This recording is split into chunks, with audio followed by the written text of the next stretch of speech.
भगवान कृष्ण आखिर क्यों बने थे अर्जुन के सारथी? आइए जानते हैं इस वीडियो में महाभारत के बाद की बात। पीताम्बरी चक्रधर भगवान कृष्ण महाभारत युद्ध में सारथी की भूमिका में थे। उन्होंने अपनी यह भूमिका स्वयं चयन की थी।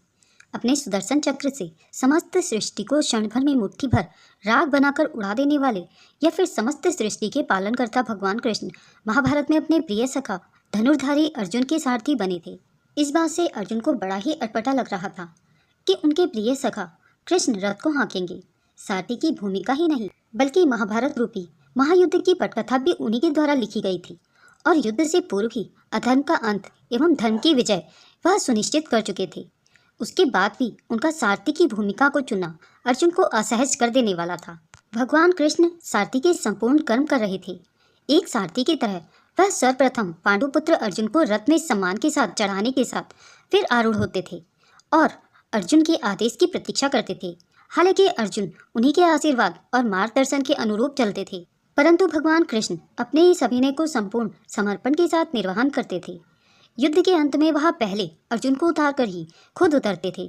भगवान कृष्ण अर्जुन से युद्ध के पूर्व बोले थे, हे अर्जुन, युद्ध की विजय सुनिश्चित करने के लिए भगवती दुर्गा से आशीष लेना उचित रहेगा।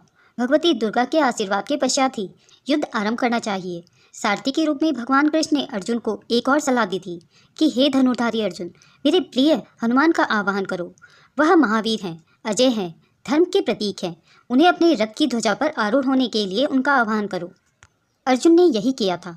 सारथी की भूमिका में ही भगवान कृष्ण ने कुरुक्षेत्र के मैदान में दोनों सेनाओं के बीच परम रहस्यमयी गीता का गान किया था।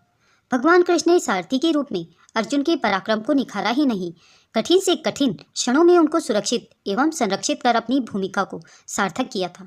इसलिए तो भीष्म पितामह अर्जुन को आशीर्वाद देकर बोले, हे प्रिय अर्जुन, जिसके सारथी स्वयं भगवान कृष्ण हो उसे कैसी चिंता, तुम्हारी विजय सुनिश्चित है, तुम ही विजयी होंगे, विजयी भव। सारथी बने भगवान कृष्ण ने अर्जुन को धर्म का पाठ तब पढ़ाया जब महादानी सूर्यपुत्र कर्ण के रथ के पहिए धरती में धंस गए थे और तब कर्ण अर्जुन को धर्म एवं नीति का पाठ पढ़ा रहा था। उस समय भगवान कृष्ण अर्जुन से बोले, हे पार्थ, कर्ण किस मुंह से धर्म की बात कर रहा है? द्रौपदी के चीरहरण के समय, अभिमन्यु के वध के समय, भीम को विष देते समय, लाक्षय ग्रह को जलाने के समय उसका धर्म कहाँ चला गया था? यही क्षण है कर्ण को समाप्त करने का। भगवान कृष्ण के मार्गदर्शन से ही कर्ण का अंत संभव हो सका।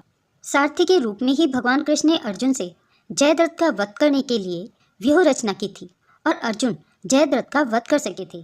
भगवान कृष्ण ने सारथी की भूमिका का इस खूबी से निर्वाह किया था कि अर्जुन को लग रहा था कि यदि कान्हा के हाथों में घोड़ों की लगाम न होती तो पता नहीं मेरा क्या होता।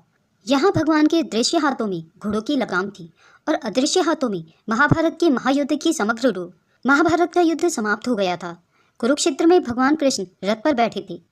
भगवान कृष्ण के अधरों पर एक निश्चल मुस्कान सदा की तरह बिखरी हुई थी, जो आज कुछ और भी गहरी हो गई थी। आज उनके हाव भाव एवं व्यवहार में कुछ परिवर्तन था। भगवान कृष्ण सदा की तरह रथ से अर्जुन से पहले ही उतरे और अर्जुन से बोले, पार्थ, आज तुम रथ से पहले उतर जाओ। तुम उतर जाओगे तब मैं उतरता हूँ। यह सुनकर अर्जुन को कुछ अटपटा सा लगा। कान्हा तो बड़े आदर से अर्जुन को रथ से उतारने के बाद ही उतरते थे, पर आज क्या हुआ? भगवान कृष्ण अर्जुन के रथ से उतरने के पश्चात कुछ देर मौन रहे, फिर वहाँ धीरे से उतरे और अर्जुन के कंधे पर हाथ रखकर उन्हें रथ से दूर ले गए।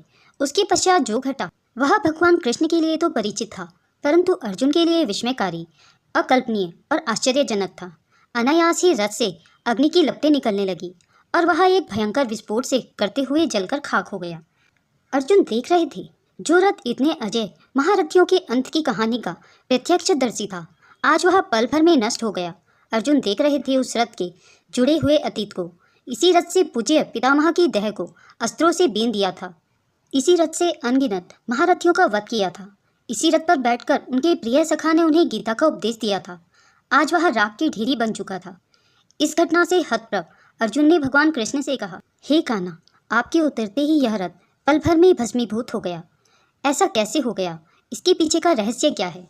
भगवान कृष्ण बोले, हे पार्थ, यह रथ तो बहुत पहले ही नष्ट हो चुका था। इस रथ की आयु तभी समाप्त हो गई थी जब पितामह भीष्म ने इस पर अपने दिव्य अस्त्रों का प्रहार किया था। इस रथ में इतनी क्षमता नहीं थी कि भीष्म पितामह के अचूक दिव्य अस्त्रों को झेल सके। इसके पश्चात इसकी आयु फिर क्षीण हुई जब इस पर द्रोणाचार्य और कर्ण जैसे महारथियों ने भीष्म ने दिव्य अस्त्रों का पुनः पुनः प्रहार किया। वह रथ अपनी मृत्यु का वरण तो कब कर चुका था।